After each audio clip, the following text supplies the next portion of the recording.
రాజకీయ పార్టీలు ప్రజలకి చైతన్యపరచాలి. ఈ మధ్యకాలంలో మతాల మీద చెలగాటం ఆడారు. మతాల మధ్యన తగులు పెట్టి ఈ రాష్ట్రాన్ని విచ్ఛిన్నం చేయాలని చెప్పారు. దాన్ని మేము ఇమీడియట్ కంట్రోల్ చేశాం.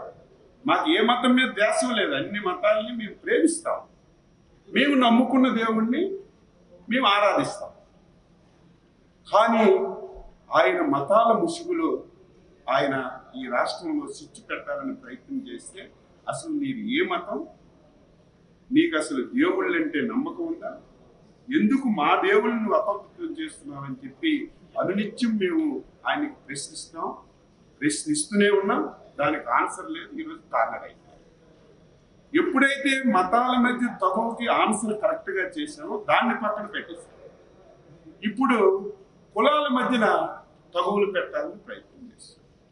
అంటే ఆ ఫ్యామిలీ నైజం, ఆ ఫ్యామిలీ విధానం, పదవి గురించి దేన్ని వదలరు. కులాల మధ్యనైనా, మతాల మధ్యనైనా, కుటుంబాల మధ్యనైనా ఏ ఒక్కరిని వదలకుండా పదవిని పొందడమే ఏకైక లక్ష్యంగా గొడ్డల పార్టీ పనిచేస్తుంది. ఈ మధ్య మీరు చూశారు కులాల మధ్యన తగువులు పెట్టడం ప్రారంభించారు.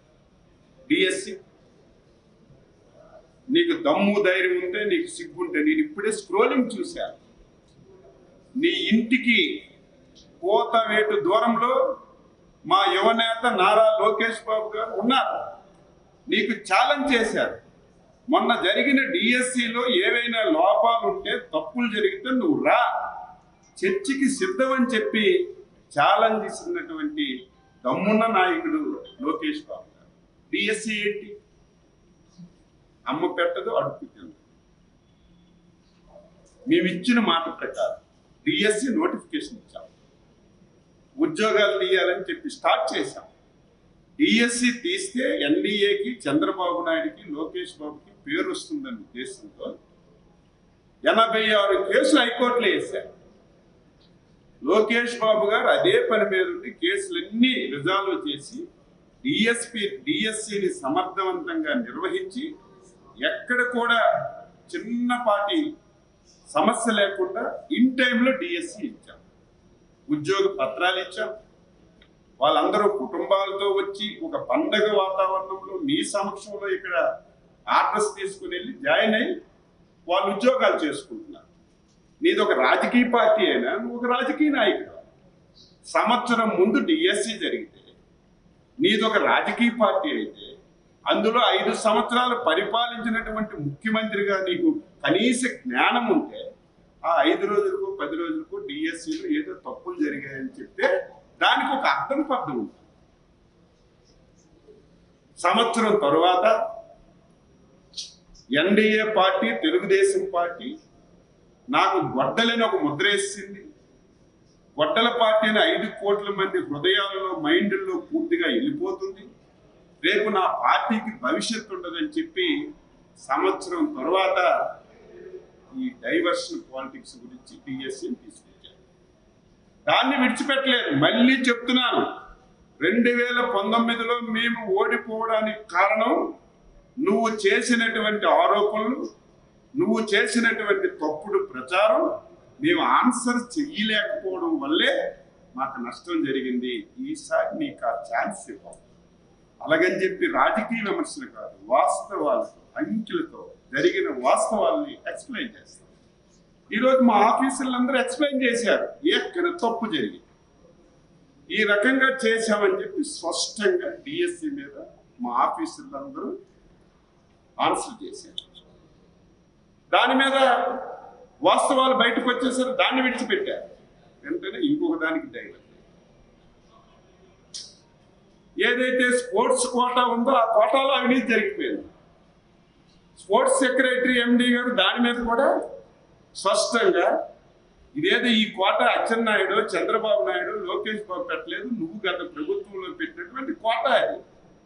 ఆ రోజు నువ్వు సచివాలయ ఉద్యోగాల్లో ఎవరికైతే స్పోర్ట్స్ కోట ఇచ్చావో మేము కూడా అదే ఇచ్చామని స్పష్టంగా చెప్పారు. అది ఎక్కలేదు. వెంటనే కులాల మీదకి తీసుకొచ్చారు. స్పోర్ట్స్ కోటా ఇచ్చిన పోస్టులన్నీ కమ్మోళ్ళకి ఇచ్చారని చెప్పి మాట్లాడారు.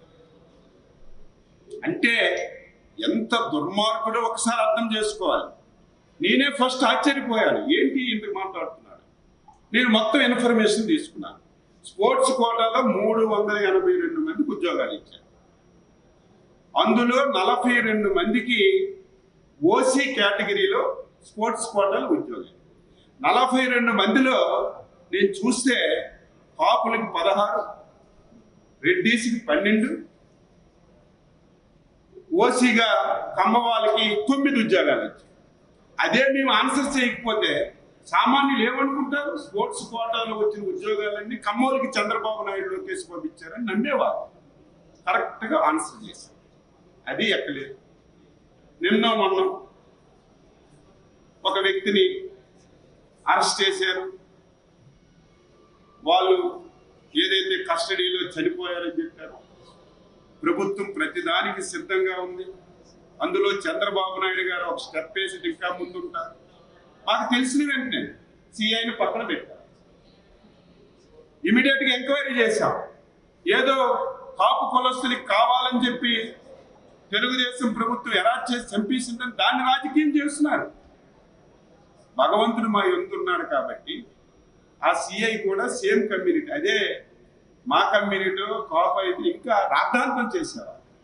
అలాగని చెప్పి మేము విడిచిపెట్టడం లేదు.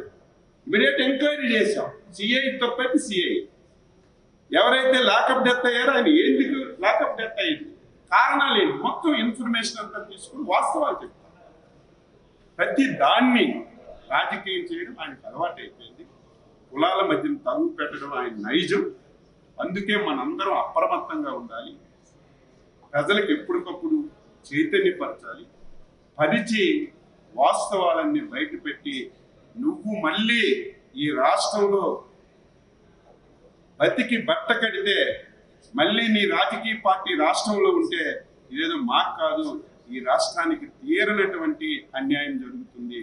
అందుకే ఎక్స్ప్లెయిన్ చేస్తాను.